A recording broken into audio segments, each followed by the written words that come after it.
नमस्कार। आज हम भारत के एक अहम डिफेंस डेवलपमेंट पे बात करने वाले हैं।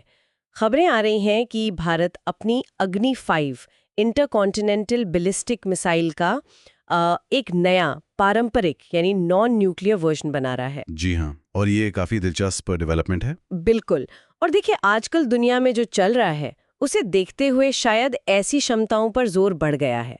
तो आज समझते हैं कि ये नया सिस्टम आखिर है क्या, इसकी खासियतें क्या हैं और भारत के लिए इसका मतलब क्या है, मतलब रणनीतिक तौर पर। कोशिश रहेगी कि इसकी क्षमताओं और इसके पीछे की जो सोच है उसको थोड़ा खोलकर समझें। ज़रूर। तो सबसे पहले ये है क्या असल में? जैसा हमने कहा, ये अग्नि 5 का ही एक बदलावा रूप है। लेकिन सबसे बड़ा फ़र्क और शायद सबसे ज़रूरी बात यह है कि इसे पारंपरिक हथियार ले जाने के लिए बनाया जा रहा है, परमाणु नहीं। हाँ, ये पॉइंट बहुत महत्वपूर्ण है, पारंपरिक वॉरहेड। और इसकी खासियत बंकर बस्टर होना। मतलब जमीन के काफी नीचे बने मजबूत ठिकानों को भी भेज सकती है ये मिसाइल। हाँ, और ये बंकर बस्टर क्षमता भी कोई मामूली नहीं बताई जा रही।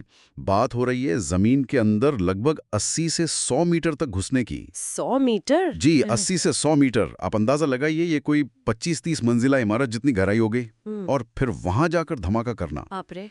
तो ये क्षमता जो है, ये दुश्मन के सबसे मजबूत, सबसे सुरक्षित समझे जाने वाले ठिकाने, जैसे अंडरग्राउंड कमांड सेंटर्स हों या मिसाइल साइलोज या शायद कोई और अहम स्टोरेज फैसिलिटी, उनको निशाना बनाने के लिए डिजाइन की जा रही है। 100 मीटर? ये कैसे मुमकिन होता है? मतलब क्या सिर्फ वजन से ही इतना अंदर चली जाती है मिसाइल, या कोई खास टेक्नोलॉजी लगती है इसमें? देखिए, इसमें वजन और तकनीक दोनों का मेल है। एक तो जाहिर है भारी वॉरहेड।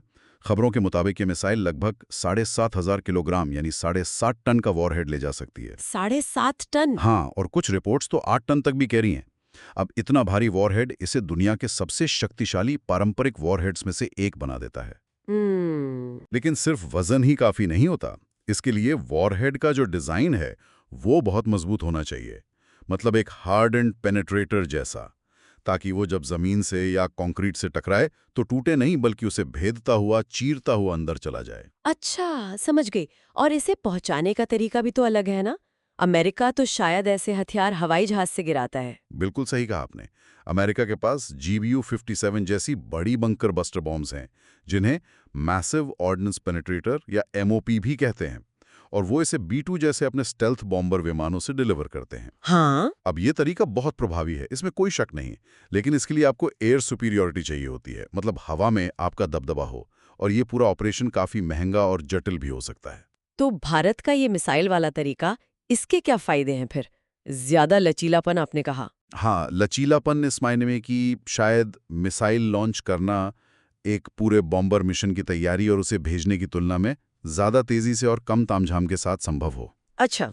और दूसरी बात, बैलिस्टिक मिसाइलें, खासकर अगर वो बहुत तेज़ रफ्तार से आ रही हों, जैसे कि हाइपरसोनिक गति से, हाँ, गति की बात तो आ ही रही है इसमें। तो उन्हें दुश्मन के एयर डिफेंस सिस्टम के लिए रोकना, इंटरसेप्ट करना बहुत ही मुश्किल हो जाता है, लगभग नामुमकिन। इससे टारगेट तक पहुंचने की गारंटी बढ़ जाती है। और गति की बात चली रही है तो खबरें हैं कि इसके दो वेरिएंट्स हो सकते हैं। एक शायद एयरबर्स्ट वॉरहेड वाला, जो सतह के ऊपर के टारगेट्स के लिए होगा। जी। और दूसरा ये जिसकी हम बात कर रहे हैं, डीप पेनिट्रेशन वाला बंकर बस्टर। और इनकी रफ्तार मैक 8 से मैक 20 के बीच बताई जा रही है। ये तो सीधी सीधी हाइपरसोनिक रेंज हो गई। बिल्कुल। मैक 8 से मैक 20 का मतलब है आवाज की रफ्तार से 8 से 20 गुना तेज। अब इतनी ज्यादा गति का सीधा मतलब है कि मौजूदा जो मिसाइल डिफेंस सिस्टम्स हैं, उनके लिए इसे ट्रैक करना और रोकना लगभग असंभव होगा। और दुश्मन को रिएक्शन टाइम भी बहुत बहुत कम मिलेगा। लेकिन यहाँ एक बात समझनी होगी, एक तकनीकी संतुलन बनाना पड़ता है। कैसा संतुलन? इतना भारी वॉरहेड ले जाना और फिर उसे इतनी तेज रफ्तार देना, इसके लिए आपको रेंज से समझौता करना पड़ता है। ओह, अच्छा। तो मतलब रेंज कम हो जाती है इसकी? कितनी कम?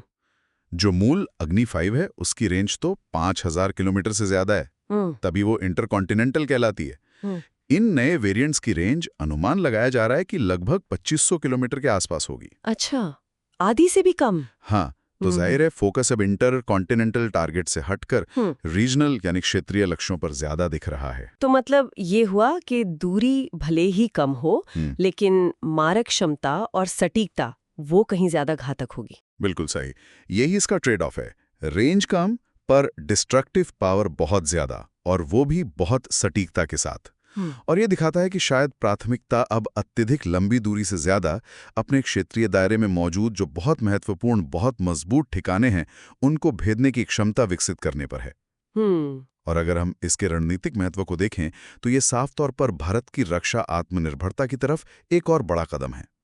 अमेरिका जैसी जो एडवांस क्षमताएं हैं, जैसे GBU-57, वैसी क्षमता स्वदेशी रूप से हासिल करने की कोशिश है ये। और क्षेत्रीय स्तर पर, मतलब अपने पड़ोसियों के संदर्भ में इसका क्या असर पड़ेगा? देखिए, ये क्षमता भारत को एक बहुत विश्वसनीय पारंपरिक विकल्प देती है, खास तौर पर चीन और पाकिस्तान जैसे पड़ोसी देशों में जो महत्वपूर्ण गहरे और मजबूत सैन्य ठिकाने हो सकते हैं, जैसे उनके कमांड सेंटर्स हों या मिसाइल बेस हों या कोई और स्ट्रेटेजिक एसेट, उनको सटीकता से निशाना बनाने की क्षमता। पारंपरिक विकल्प, जी पारंपरिक, ये भारत की जो निवारण क्षमता है, जिसे डिटरेंस कैपेबिलिटी कहते हैं, उसे और मजबूत करती है। मतलब दुश्मन कोई भी गलत कदम उठाने से पहले 100 बार सोचेगा। तो अगर हम संक्षेप में कहें, भारत एक बहुत ही शक्तिशाली पारंपरिक हथियार ले जाने वाली मिसाइल डिलीवर्ड बंकर बस्टर क्षमता विकसित कर रहा है, जो हाइपरसोनिक गति से चलते हुए जमीन में बहुत गहरे बने लक्ष्यों को भी तबाह कर सकती है। रेंज भरी कम हो, लेकिन इसकी मारक क्षमता अभूतपूर्व होगी। निश्चित रूप से ये भारत की पारंपरिक सैन्य ताकत में एक बहुत बड़ा इजाफा है, एक क्वांटम जंप कह सकते हैं। और ये हमें सोचने पर भी मजबूर करता है कि इस तरह के जो शक्तिशाली लंबी दूरी के पारंपरिक हथियार हैं, उस क्षेत्रीय शक्ति संतुलन को और खासकर जो निवारण यानी डिटरेंस की स्थापित धारणाएं हैं, उन्हें कैसे बदल सकते हैं, विशेष रूप से ऐसे माहौल में जहां परमाणु हथियार भी मौजूद हों। ये आगे देखने वाली बात होगी। एक अहम सवाल है ये।